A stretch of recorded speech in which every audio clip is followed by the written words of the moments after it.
Hey, welcome back to this edition of Meet the Assistant. Taylor and I were talking earlier this week, trying to figure out what we're going to talk about, and I think we settled on a pretty exciting topic.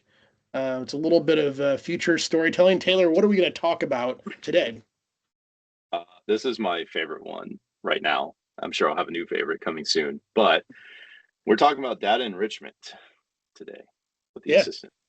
exciting topic. You hear a little bit about this like all over the place, and people always ask me questions about what the heck it actually is, and it's kind of one of those global terms like digital or streaming. Like, well, what does it really mean? So, I mean, Taylor, from your perspective, being the tech guy, what is data enrichment for those people that are watching that maybe could use a crash course? Yeah, so the easiest way I would describe it is probably as human beings, we want to do the least amount of work and get the most out of it. And data enrichment basically sits into that workflow of like, I want to put in just a little bit of information into your product and I want to get a lot back. So Yeah, data I don't want to enrichment work. I just want to get all the right, results. It's right. human nature. Yeah. So we want that ourselves as, people who do work for a living in the products that we use, and we know that our customers want to do the same thing. So data enrichment inside of CRM, we're adding companies and contacts and all of that. There's a lot we can do there that we haven't done yet. That changes now. Yeah.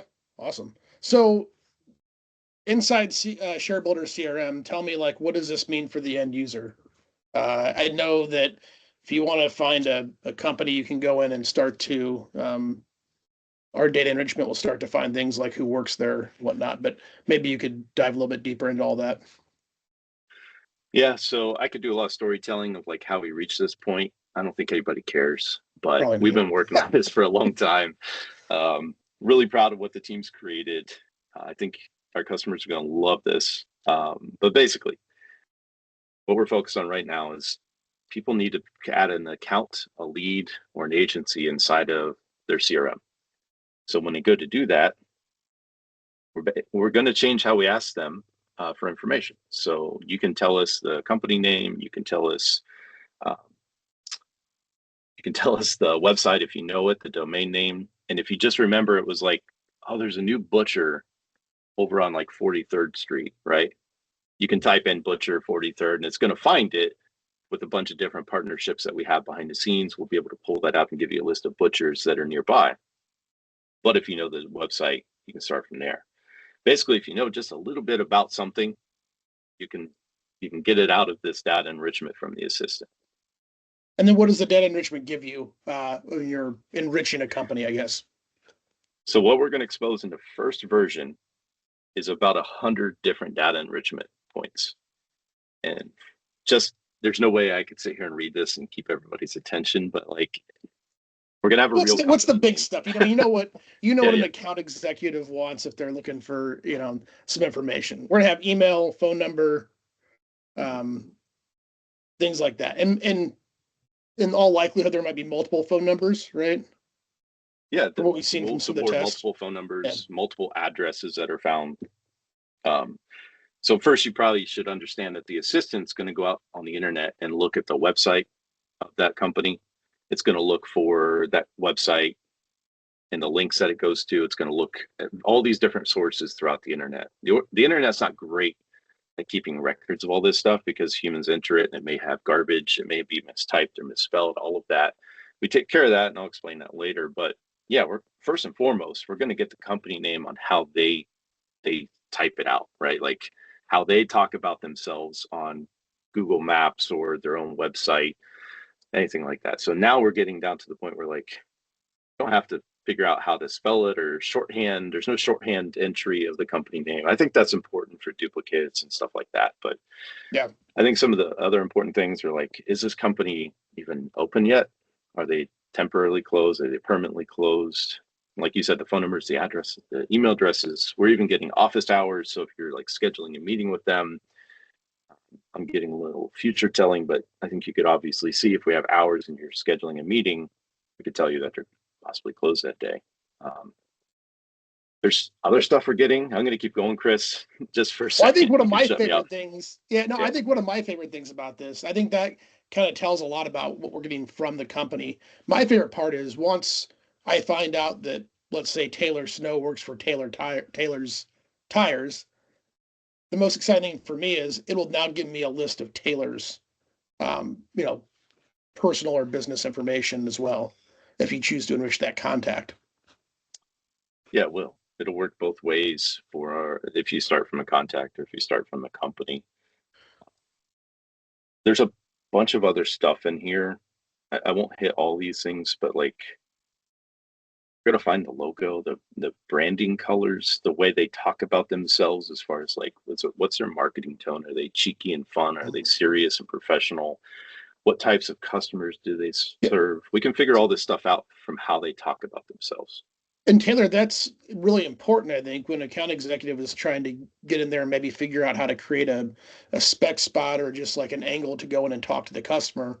What is their attitude? What is their persona in the marketing world? So I think all those are really relevant. Um, I know we're pulling in some social media feeds as well, which is super cool. So if you want to figure out what they've been talking about most recently and their marketing that they're doing just on social media or through blogs or their website, again, just more good, valid business reasons to go talk to that client. And I think we'll do a little bit of future storytelling in the next episode where we talk a little bit more about what's to come in future releases of data enrichment. But this first one is in beta currently, and will be released by the end of Q1, we hope. Yep, that's the target. We Yeah. got a lot of work to do to get that beta wrapped up and inside of everybody's hands, but it's exciting to see what's already happening, and I can't wait to see what people tell us. Like, oh, it'd be interesting if you could get this also, or you know, that kind of user feedback is valuable, and we're already hearing that today in the beta on what they would want. Like, I wasn't sure we would need it, but we can tell if like business has a mobile app, like in the iOS store. Yeah. And now we can tell you if they're mobile ready on their website. There's a lot of our customers that do, it's a dirty word, but digital marketing.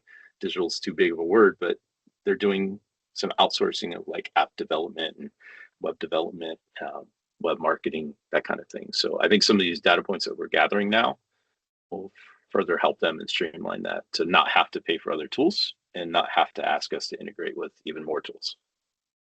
Yeah, this actually brings up a point that I don't know the answer to, which isn't always the case when we have these conversations. A lot of this is more informative for the listener or the viewer, not necessarily for me, but will we be able to tell what they're doing with search engine optimization and search engine marketing as well? SEO and SEM? Yes. So behind the scenes, we're capturing all these web analytics, web advertising tags. If you've done any of this type of work, to have a website that has integrations with like Google Ads and stuff like that, you have to put in little bits of information in that website to tie all this in and keep track of all that to keep it simple. So yeah, we'll be able to tell you, the user, if the company has Google Analytics set up, if they have Facebook, pixel tracking, anything like that. What analytics do they use? What advertising, like AdWords, or do they even use MailChimp? What tooling do they have inside the website will be part of the company summary inside of ShareBuilder CRM. Yeah. And so as you're watching this, if you're interested in more or finding out how to get early access, you can go to our website, share-builders.com, and click on the early access button. And you can get an opportunity to talk to Taylor and I a little bit more, or to figure out how to get early access to this as we roll this out of beta. So I think that is about out of time at this point, Taylor, for today. But No way. No way. You can't shut this down yet, Chris. We haven't even talked about, I promise this is not scripted and oh, cheesy. you go ahead then. It's I'm a sorry. teams.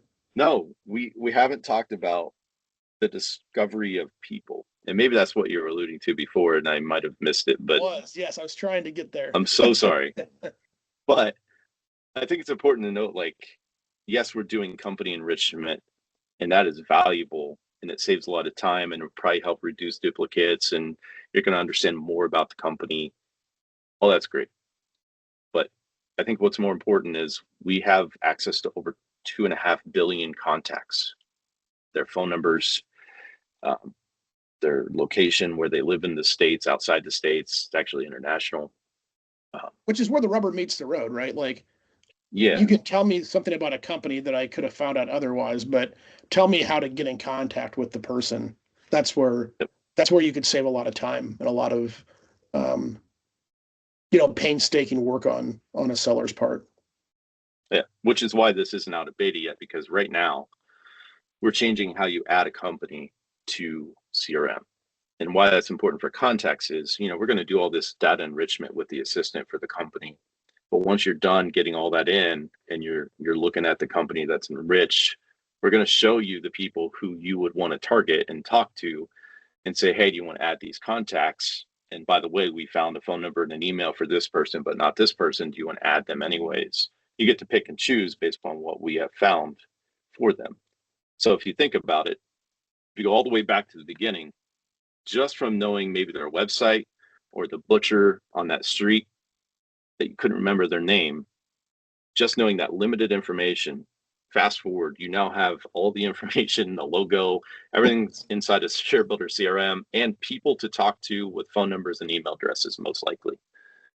So I think this is super powerful. Like this is almost, okay, I'm going to use your word. This is automatic. Automagical. I thought we could do it in unison. We could not. I was going to Right. say, I was so excited to use it, and you beat me to the punch. So, no, I think it is. It's really exciting. I mean, again, just from that little bit of information, having all the tools that you would need to make that first discovery call. Uh, I mean, I think if you ask sellers around the country, it would save them Yeah. maybe 20 to 30% of their work week. Yeah. That's not the only way. Like that, I think that's the most powerful workflow to go from just that like idea of I want to add some company and get contacts, but it's also you're going to have a lot of contacts already in the system. We're going to enrich those, but if you find somebody on LinkedIn, you need to get their phone number. You can take, when this is out of beta, you'll be able to take the URL of LinkedIn, put it inside of ShareBuilders. You'll get all their information from that. We'll do Yeah. the enrichment right then and there. I think that's powerful as well.